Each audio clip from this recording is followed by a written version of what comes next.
Moving out? Yeah, I gotta sign my moving papers and get them the copy of my lease. That's it. But the copy of my lease at my mama's house, cause I took all my paperwork to my mama's house. Oh, okay. Yeah, I was already taking stuff to my mama's house. Okay. Well, stay calm, all right? Just stay calm. You're doing a good job of staying calm. It wasn't really me, but it was the girl that was in there. She was trying to fight me, but I told her I'm not willing enough to fight. It's too stressful. You're doing a good job of staying calm. How old are you? 20. Where we did locate some evidence, which is critical, and keep that commitment to finding answers for this woman and her family and the community as a whole. We were there when that critical evidence was found, uncovered by search crews just days after the head was discovered. While Samarco wouldn't share specifics, I can tell you that other things were found related to also body parts, but again, specific information we'd like to withhold at this time. I am begging. I've begged before. We need to come together and get this person off the streets. from leaders and advocates Did nobody expect her to be dead? to a grieving family desperate for answers. And then the way they did her, that's crazy, real crazy.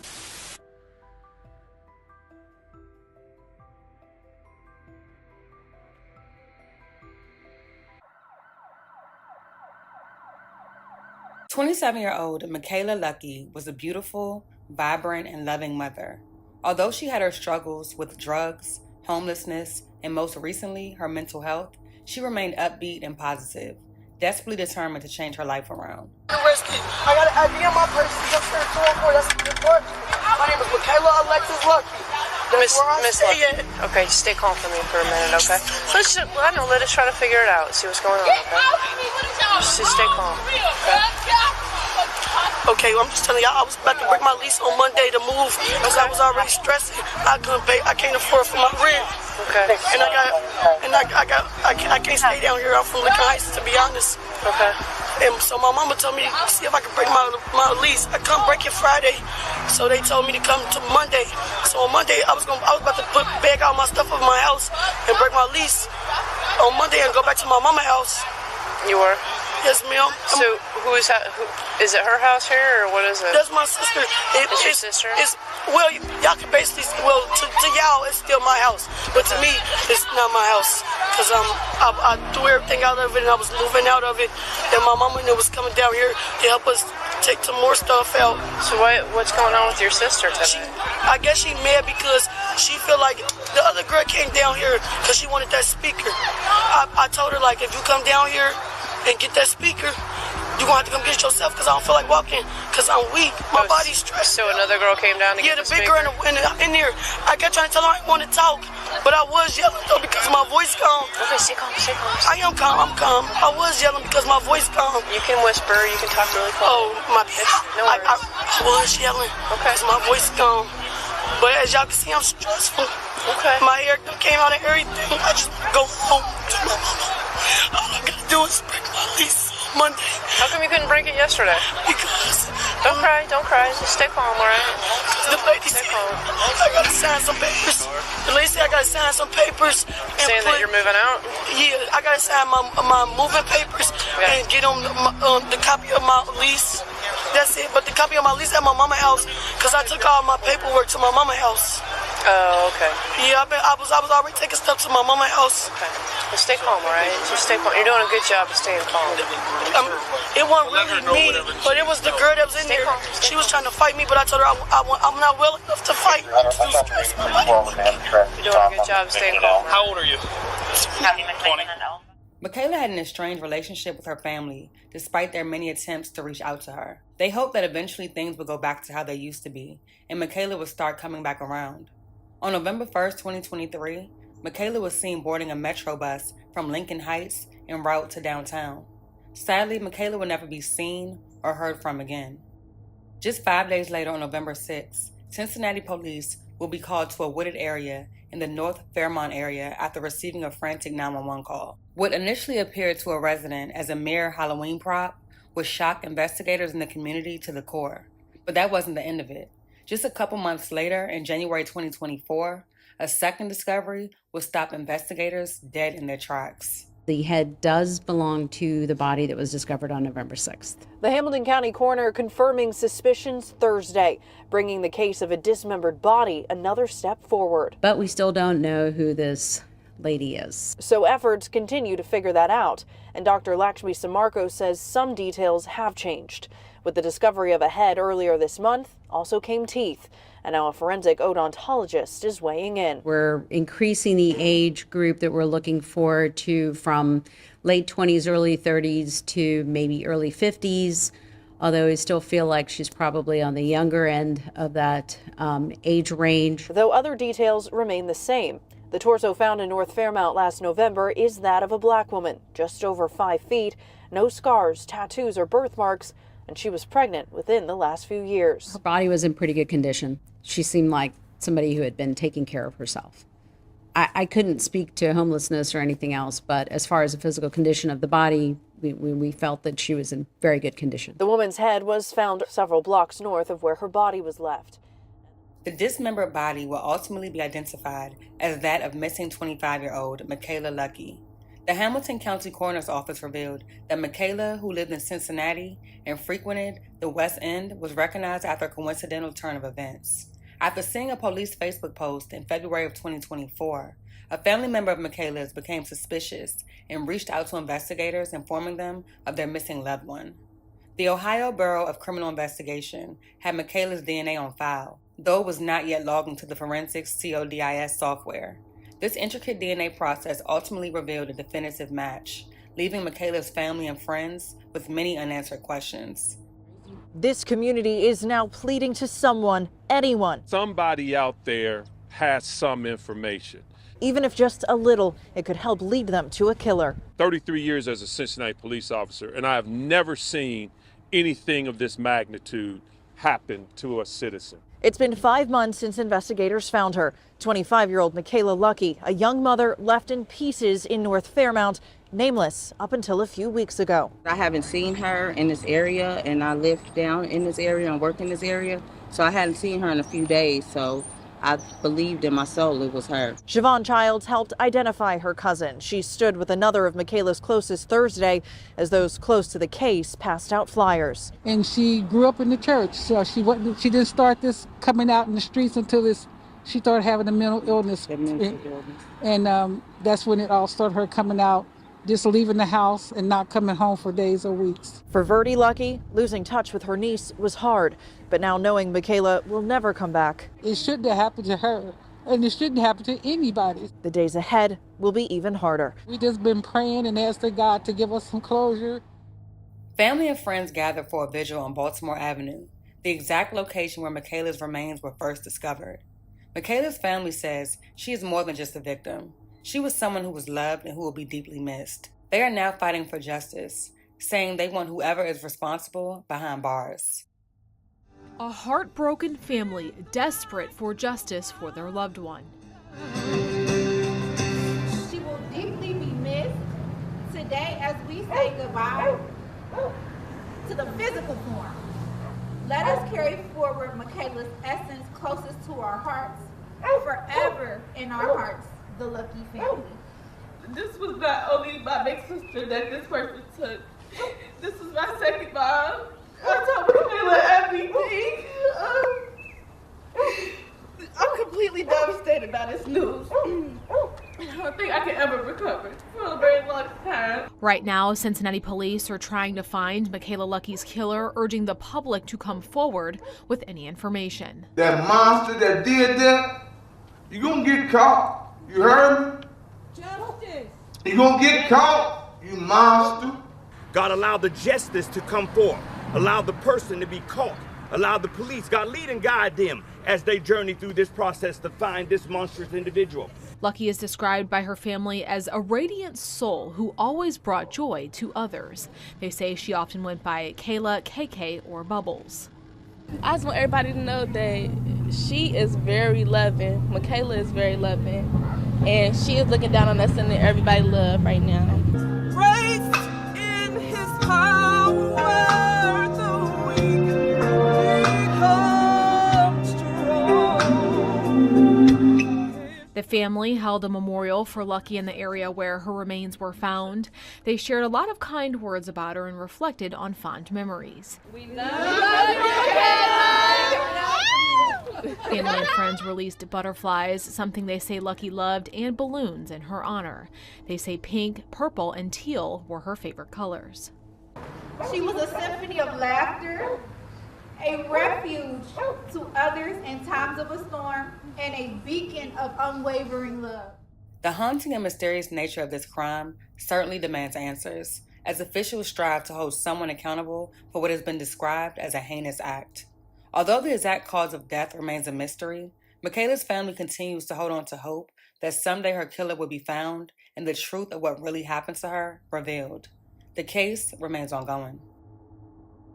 Wanted to call you all in to let you know that we have identified this young lady. We have a photo of her. Did we put her full name up there? We didn't put her full name, but I can get it up there. Yeah.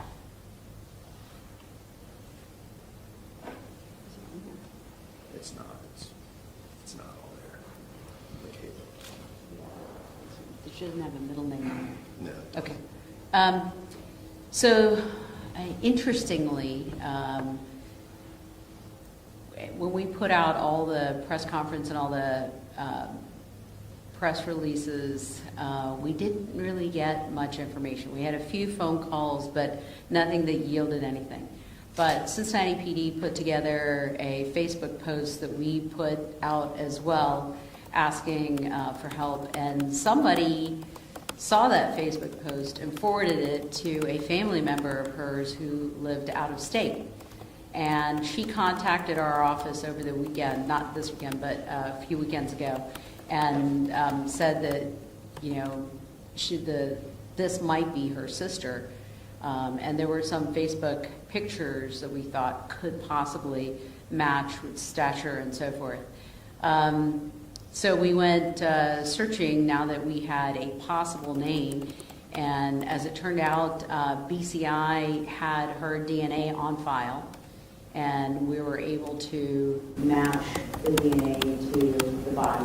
And her name is Michaela Lucky, and that's a photograph of her from BCI, from the Attorney General's office. And we are here today looking for any information anybody might have about her whereabouts the last few weeks of October, the first week of November, anybody that she might have been with, any locations where anybody might have seen her. This is still an ongoing investigation. This is still a homicide. We are trying to get some more information, and we would like to hold somebody responsible for this heinous crime. So we're here asking for the public to help us with any information they might have about this young lady and her whereabouts in the first week of November, last few weeks of October, she was discovered on November 5th.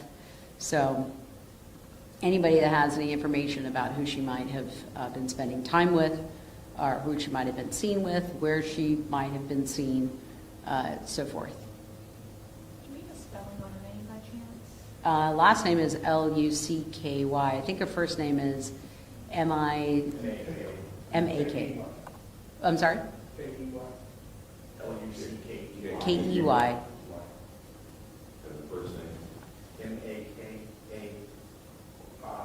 I-L-A, yeah.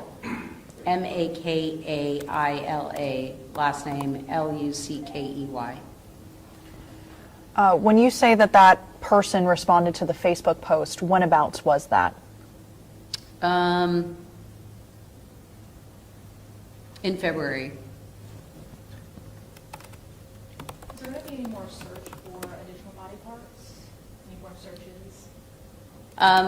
As far as I know, we've done a pretty exhaustive search of the area, so we haven't yielded anything. And Cincinnati Police has been out a number of times.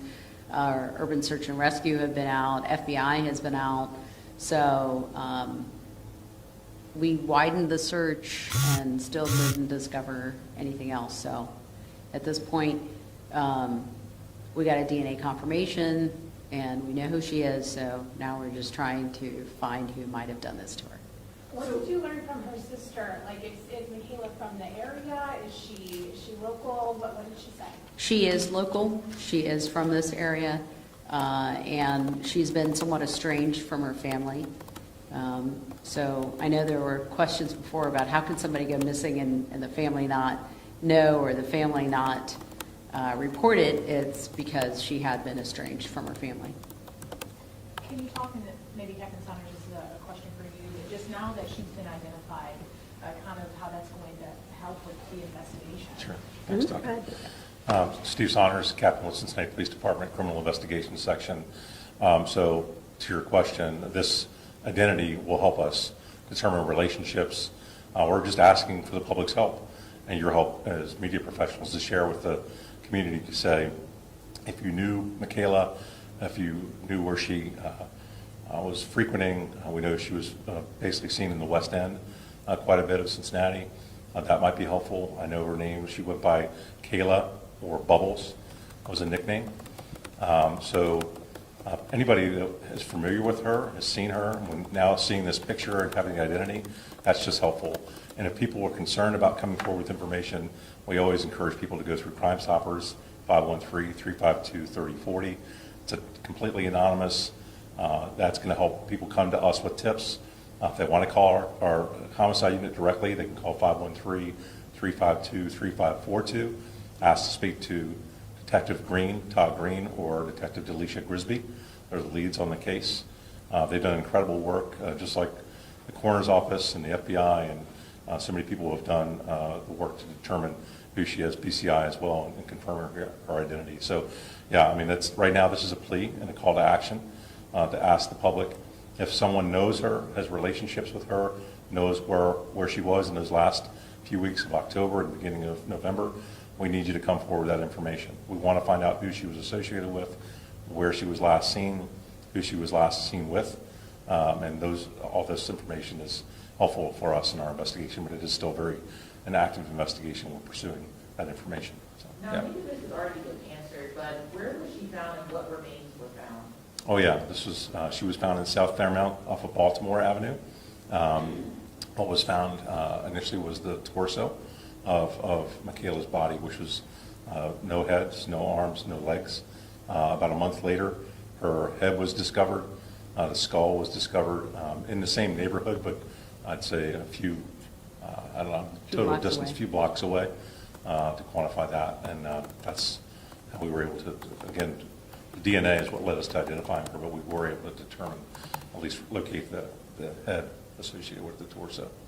I know the questions about her age. What was her exact age? Fill that in. I believe she was 27. So initially when we said that we thought she was late 20s, early 30s, and probably had had a child, and all of that is true. She did. Light-skinned, African-American female, all of that is true. So what we do know is that she did frequent the West End. There were different people that she'd been seen with in the West End in the past. A family member had seen her, I don't remember if it was earlier that day or the day before, getting onto a Metro bus from, I think it was the Lincoln Heights area, and then she hadn't been seen afterwards. So if anybody has any information about her or her whereabouts, where she had been in the few weeks before she'd been found, or anybody she'd been seen with, that would be very helpful for us. Do we know why she was already in the Attorney General's system? Had she ever been reported missing in the past? Any criminal record? She does not. However, there was a crime that she was involved with, and it's a different crime, and I'm not at liberty to talk about the circumstances, but that's why her DNA was on file. Now, I think at a previous press conference it had been mentioned that a cause of death was determined. Is that information that you're able to share at this time, now that she's been identified, or? Well, she'd been dismembered. As far as trauma, I don't think we've discussed it, and at this point, because it's still an ongoing investigation, I think we're going to have to hold off on that. What we really want is some justice for her and her family. And we're really very interested in any information that we can get about who she might have been with. This person was meticulous in the way they carried out this crime. And we want to be even more so in our pursuit of information and trying to put whoever did this to her behind bars and bring some justice for her. So you said her DNA was on file. Was. So why did it take her sister coming forward to make that match? Because it was not in CODIS, which is the FBI matching system that we use. It was on file with BCI. And that wasn't ran before? No, only suspects involved in crimes have their DNA run and put into CODIS. There's no database for that, if that's what you're asking. So you would have to know who to look for. At this point, who do you think the murderer is? Someone close to her? You know, when this first happened, there were a lot of people speculating about a killer on the loose. What is your theory on who you're looking for? We never thought it was a serial killer situation. We do think it was somebody known to her. So we don't know what the length of that relationship or it was at the time. I mean, it could have been that day. It could have been somebody she knew for months. It could have been, you know, somebody that she had a relationship with. We just don't have a whole lot of information. That's why we're saying anybody that has information about anybody she was seen with, might have had a relationship with, might have seen an argument, anything that might help us try and identify some people to go talk to even, that might have more information. Now, this must be a big sigh of relief for you guys. I mean, this is a big break in the case, and now you can really move forward now that you know who she is. Can you just talk to me about that, that initial reaction once you got that identification back? Yeah, I can tell you what it was in our office, and then I can talk about Cincinnati PD. You know, there are very few cases in our database that we have not identified. And we struggle, that's one of our biggest things, is struggling to identify every decedent that comes into our office. So that one, you know, was right there, and just really wanted to know who she was and see if we could give some family some peace. So knowing who she was a huge relief. We had already matched the head to the body with DNA, so we knew that that was her head. But being able to put a face to the body was, I think, huge for us. It helps us move to different other parts of the investigation where Cincinnati police can tell you how much, or if it was, helpful to know who she was. Thanks, Doctor. Absolutely, it's helpful. I mean, we knew that was going to be the next major break in the case, was identifying who the victim is, and knowing that we have Michaela identified, that's going to lead us to who the relationships were that she had, any acquaintances she might have known. I do know from talking to detectives she had a drug and a mental health history as well, so that might be another thing to mention in your stories, that people might have seen her in a situation where she was using drugs and known her that way. So we're just looking for help from the community. Now knowing the identity, that's the next big break. But now the next big break after that is people coming forward with information. We're going to do our efforts, and our detectives are working tirelessly to get information through their feet on the ground, true detective work, knocking on doors, canvassing, talking to people. But we can't do it alone. We need the public's help, your help as media professionals, sharing this information with your audiences. That's what we need. So we're asking for your help, and we want to get answers. Just as Dr. Samarco said, we want to bring justice for Michaela and get answers for her and her family, and she deserves that. Do you have an exact date of the positive ID match? I don't personally. I don't off the top of my head, but you did ask a question about why BCI had her profile, but it wasn't in CODIS. Usually victim profiles are not put into CODIS, but suspect profiles are. Well, why is that you weren't able to run the suspect profiles to compare the DNA you had from her body? We don't have a suspect profile. So, but she was in the BCI system, you're saying, right? The BCI database, which is separate from CODIS. Okay. So we did run her DNA through CODIS, did not match anybody.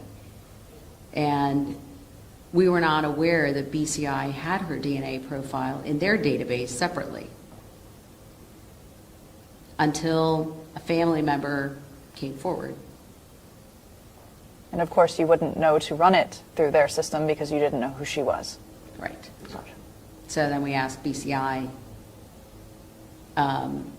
using her name, Michaela Lucky, and BCI said, we have her DNA in our database. So we were able to match it. Doctor, let me just make sure I'm clear. What caused the relative to contact you? How did that? It was a Facebook post. Okay, I did hear you. Somebody saw Cincinnati Police's Facebook post, and I don't know on whose page, but we forwarded it, and we had friends and family try and forward it out there, and somebody saw that, thought it might be her, and reached out to her family who are out of state, and they looked at it, and she had been missing for that long, and like Captain Saunders said, she did have a history of brain health issues and had been estranged from her family. So they didn't have a whole lot of information about where she might have been because she would come and go. And so nobody really had good track of her. So, but they came forward and said, could this be, we suspect that this could be our family member, and we took it from there. They gave us a name, and we reached out to BCI, and that's where we found out that there actually was, her DNA profile was in their database. And one more thing to clarify, I'm sorry. You did mention a local family member back in November, the last time she had been seen, did see her get on a Metro bus. Correct. Okay. That is correct. And was that the day that she's believed to have been killed was when? I think it was the day before. The day before. Yeah. So the person that did this, that may see this on the news tonight, is there anything you want to say to this person? Obviously this person hasn't come forward. We are doing what we can, and we will continue to try and bring justice for Michaela. So I don't know who you are, but just so you know, this is what we do, and we are hoping to bring some peace to the family.